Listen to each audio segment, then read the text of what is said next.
அருமையான நண்பர்களே, இப்பொழுது நீங்கள் பார்த்து கொண்டிருக்கின்ற இந்த நினைவிடமானது பிளாண்டினா சத்யாக்கா, பெரியக்கா சத்யாக்கா என்று அன்பாய் அழைக்கப்படுகின்ற சத்யாக்கா அவர்களுடைய நினைவிடத்தில் நான் நின்று கொண்டிருக்கின்றேன். பிச்சமுத்து ஞானசுந்தரி அவருடைய மூத்த பேத்தியும், அதாவது ஒய்சி நவமுனி ஐயர்வாள் ஐயரம்மா கிரேஸ் நவமுனி அவருடைய மூத்த மகளும் விஸ்வவாணி என்ற மாபெரும் மிஷினரி ஸ்தாபனத்தை உருவாக்கிய அன்பு அண்ணன் என் எமில் ஜெபசிங் அவருடைய மூத்த சகோதரியுமான அன்பு அக்கா பிளாண்டினா சத்யாக்கா அவருடைய நினைவிடத்தில் நான் நின்று கொண்டிருக்கின்றேன். அக்கா அவர்கள் ஆசிரியர் பணியை செய்து கொண்டு கிறிஸ்துவுக்காக அநேக காரியங்களை செய்தார்கள். சிறுவர் மத்தியில் ஊழியம் செய்தார்கள்.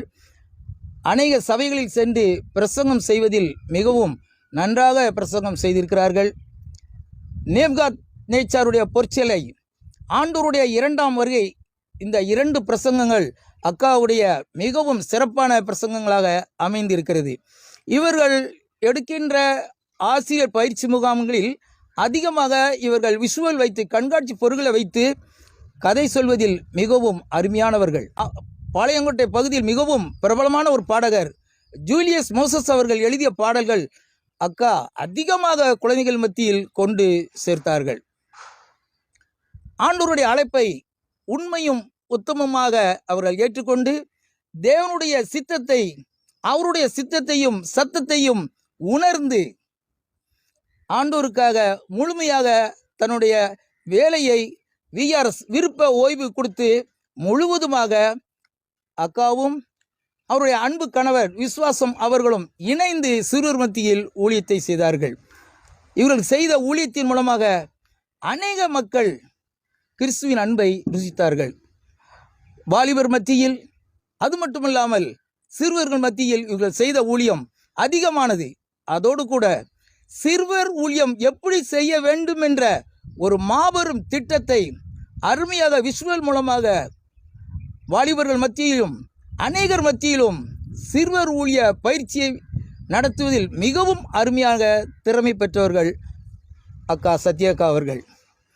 அருமையான நண்பர்களே, உங்களுக்கு கொடுத்த தாளந்துகளை நீங்கள் எப்படி உபயோகப்படுத்தி கொண்டிருக்கிறீர்கள்? இவர்கள், அதாவது அந்த காலத்திலே பி சாமுவேல் என்று சொல்வார்கள், அதாவது பெத்தேல் என்ற நிறுவனத்தில் இணைந்து அக்காவும் அக்காவுடைய கணவர் விஸ்வாசம் அவர்களும் இணைந்த ஊழியங்களை செய்திருக்கிறார்கள். அநேக இடங்களில் நடந்து, கிராமங்களில் சென்று, அநேக ஆலயங்களில் அநேக காரியங்களை கிறிஸ்துவுக்காக அவர்கள் செய்தார்கள். இந்த சத்யாக்காவை பற்றி நம்ம சொல்லிக்கிட்டே இருக்கலாம். ஏன்னா நான் அவங்களுடைய 2 பயிற்சி முகாமுக்கு நான் சென்றிருக்கிறேன். அதில் மிகவும் அருமையாக அந்த பயிற்சி நேரங்கள், நகைச்சுவை கலந்த அந்த பயிற்சி முகாம் மிகவும் போர் அடிக்காமல் கொண்டு போவாங்க. இதுவாக யாராவது சின்ன தவறுகள் செய்துவிட்டால் கோபப்படாமல் அன்பினால் அதை சொல்லி கொடுத்து அதை சரி செய்வார்கள். இது அவருடைய மிகவும் சிறப்பு வாய்ந்த ஒரு குணமாகும். கிறிஸ்துவுக்காக தன்னை அர்ப்பணித்து முழுவதுமாக ஓடி ஓடி உழைத்தார்கள். அன்பு அக்கா அவர்கள் புத்தகத்தை எழுதியிருக்கிறார்கள். திருப்பம், சுமை தாங்கி, வரட்டு கௌரவம், இந்த 3 புத்தகங்கள் இன்றும் பிரபலமாக பேசப்படுகிறது. தன்னுடைய சித்தி பாக்கியத்தாய் அவர்களுடன் இணைந்து அநேக இடங்களில் விபிஎஸ் நடத்துவதும் பாடல்களை கற்றுக் கொடுப்பதும் மிகவும் அருமையாக ஊழியம் செய்திருக்கிறார்கள். இசையோடும் இசைந்து வாழ்ந்த சத்யாக்கா அவர்கள் ஹார்மோனியம், மவுத் ஆர்கன், புல்புல்தாரா ஆகிய 3ஐயும் இசைப்பதில் மிகவும் தேர்ச்சி பெற்றவர்களாக சிறந்து விளங்கியிருக்கிறார்கள். இப்படி தனக்கு கொடுத்த தாளந்துகளை கடைசி மூச்சு வரைக்கும் உலக வேலையை செய்யாமல் கிறிஸ்துவுக்காகவே தன்னை அர்ப்பணித்தார்கள்.